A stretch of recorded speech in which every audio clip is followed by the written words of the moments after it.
আবারও Serbia visa নিয়ে নতুন আরও একটি সুখবর পেলাম। হ্যাঁ বন্ধুরা, ঠিকই শুনেছেন।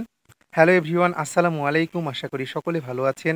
আবারও চলে আসলাম আপনাদের মাঝে সার্বিয়া ভিসা সম্পর্কিত নতুন আরও একটি আপডেট ভিডিও নিয়ে।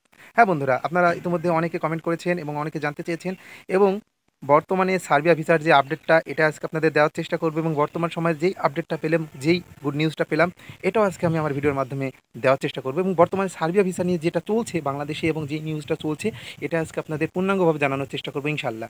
তো চলুন শুরু করি। বর্তমানে আপনারা একটা নিউজ কিন্তু বারবার দেখছেন সোশ্যাল মিডিয়াতে। সো একটা নিউজ দেখছেন যে সার্বিয়া থেকে নাকি রিজেক্ট করে দিয়েছে বাংলাদেশিদের, অর্থাৎ দেশে পাঠিয়ে দিচ্ছে।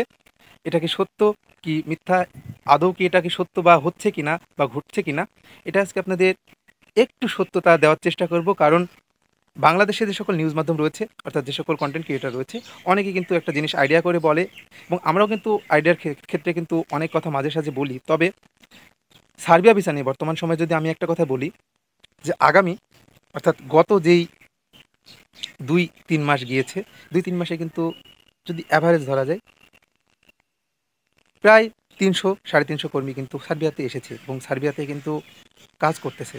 সো আপনি যদি আগের কিছু বছরের কথা চিন্তা ভাবনা করেন, অর্থাৎ যদি আপনি 23-24-25, অর্থাৎ 24-23-24-এর কথা চিন্তা ভাবনা করেন, এত কর্মী কিন্তু সার্বিয়াতে আসেনি। বর্তমানে কিন্তু সার্বিয়া নিয়ে বড় সড়ো একটা কিন্তু হাইপ চলছে বাংলাদেশে। এবং এখন বর্তমানে যে নিউজটা পাওয়া গিয়েছে, সেটা হচ্ছে দেখেন যে সার্বিয়া থেকে নাকি রিজেক্ট করে দিয়েছে, অর্থাৎ এয়ারপোর্ট থেকে কিন্তু দেশে পাঠিয়ে দিয়েছে, এমন একটা নিউজ কিন্তু আপনারা দেখছেন। এটা নিয়ে কিন্তু আপনারা অনেকেই কমেন্ট করেছেন এবং অনেকে বারবার বলছেন যে ভাই এটা আপনি জানান এবং বলেন। আসলে দেখেন, সার্বিয়া থেকে যে রিজেকশন হয় বা এয়ারপোর্ট থেকে ব্যাক দেয়, এটা কিন্তু এখনকার ঘটনা না। এটা আপনি যদি লক্ষ্য করেন, ইউরোপের অনেক কান্ট্রি রয়েছে, শুধু ইউরোপ না, আমেরিকা বলেন বা আপনি মিডল ইস্টের কোনো কান্ট্রি বলেন না কেন, অনেক কান্ট্রি থেকে কিন্তু এরকম হয়। আসলে এগুলো হওয়ার মূল কারণ কি দেখেন, যে আপনার ভুয়া ভিসা, ঠিক আছে, এয়ারপোর্ট কন্ট্রাক্ট, টেবিল কন্ট্রাক্ট, এর মতো অনেক মানে কারণ রয়েছে। আসলে কারণগুলো উল্লেখ করতে গেলে আসলে ভিডিওটা অনেক লং হয়ে যাবে। সো এর মধ্যে যে স্পেসিফিক যে কারণটা, সেটা আপনাদের একটু উল্লেখ করি। সেটা হচ্ছে আপনার ভুয়া ভিসা এবং এয়ারপোর্ট কন্ট্রাক্ট, অর্থাৎ যেটাকে বলি আমরা টেবিল কন্ট্রাক্ট। এখন দেখেন যে আপনারা ইউরোপে যাওয়ার জন্য অনেকে কিন্তু অপেক্ষা করেন, অর্থাৎ অনেকে কিন্তু সময় দেন না পর্যাপ্ত পরিমাণ যে সময়টা লাগে, অর্থাৎ আপনারা কিন্তু ইউরোপে যাওয়ার জন্য বাংলাদেশ থেকে অনেকে কিন্তু প্রতারিত হচ্ছেন বর্তমান সময়ে। তবে যে জিনিসটা, সেটা হচ্ছে এয়ারপোর্ট কন্ট্যাক্ট কখন হয় দেখেন, আপনারা অনেকে বলেন যে 2-3 মাসে ভিসা করিয়ে দেন, অনেক এজেন্সির কাছে আপনারা টাকা পয়সা লেনদেন করেন। সেক্ষেত্রে তারা করে কি, আপনার ভিসা বের করে দেয়, তবে এয়ারপোর্ট কন্ট্রাক্টের মতো কিন্তু একটা আহ, চুক্তিবদ্ধ করে। কজ আপনাকে যে ভিসা বের করে দেয়, এবং ভিসা বের করে দেওয়ার পরে যে ম্যান পাওয়ার, অর্থাৎ ম্যান পাওয়ার কিন্তু করতে পারে না। তারা বলে কি ম্যান পাওয়ার ছাড়াই ভিসা হবে, অর্থাৎ ম্যান পাওয়ার ছাড়াই আপনারা সার্বিয়াতে যেতে পারবেন, এমন একটা চুক্তি হয়। সেক্ষেত্রে কিন্তু আপনাদের কাছে একটা অর্থ দাবি করে। আপনারা 10-12 লাখ টাকা দেওয়ার পরে আপনারা কেউ চাইবেন না যে আরও 2-3 লাখ টাকা আপনি আপনার এজেন্সিকে দেন।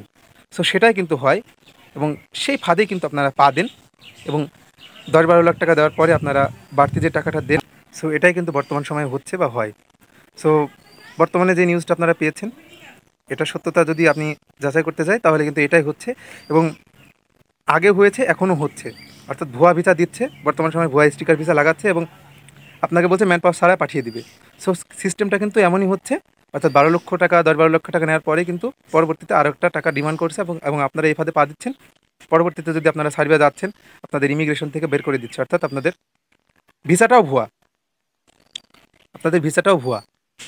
সো আপনারা এই সকল ফাঁদে পা দিবেন না। বর্তমান সময়ে সার্বিয়াতে অনেক লোক যাচ্ছে, আপনারা সঠিক ইনফরমেশন নিন, আপনারা সঠিকভাবে ইনফরমেশন ম্যানেজ করুন, এবং সঠিকভাবে সঠিক বৈধ দালাল বা এজেন্সির মাধ্যমে কন্ট্যাক্ট করে সার্বিয়াতে আসুন, এতটুকু আমি চাইবো। সো আর বর্তমান সময়ে যে গুড নিউজটা পেলাম, সেটা হচ্ছে যে সৌদি আরব নিয়ে। আপনারা যারা সৌদি আরবে যেতে যাচ্ছেন বাংলাদেশ থেকে, এখন থেকে কফিলা যে পদ্ধতি, অর্থাৎ কফিল ধরে যাওয়ার যেই সিস্টেমটা, অর্থাৎ এখন থেকে কিন্তু এই সিস্টেমটা বাতিল হয়ে গিয়েছে, আমরা যে নিউজটা পেলাম। সো এটা যদি হয়, অবশ্যই অবশ্যই বাংলাদেশিদের জন্য ভালো একটা, দারুণ একটা সুযোগ কিন্তু অপেক্ষা করছে। সো দেখা যাক, সৌদি আরব ভিসা নিয়েও কিন্তু আমি আপডেট নিয়ে আসবো। সো বেশ, যেটা বলছিলাম সার্বিয়া নিয়ে, এটা একটা লাস্ট আপডেট ছিল, আপনাদের দিলাম, এবং পরবর্তীতে যে আপডেটটা পাবো অবশ্যই আপনাদের দিব। সো অপেক্ষায় আপনারা থাকবেন এবং আমি অপেক্ষায় রইলাম। যদি কোনো সত্য নিউজ বা আপডেট পাই অবশ্যই আপনাদের সামনে এনে আমি হাজির হব। সো এখনও যারা চ্যানেলটি সাবস্ক্রাইব করেনি অবশ্যই চ্যানেলটি সাবস্ক্রাইব করে পাশে থাকবেন এই প্রত্যাশায়। দেখা হচ্ছে নেক্সট কোনো আপডেট ভিডিওতে। ধন্যবাদ সবাইকে।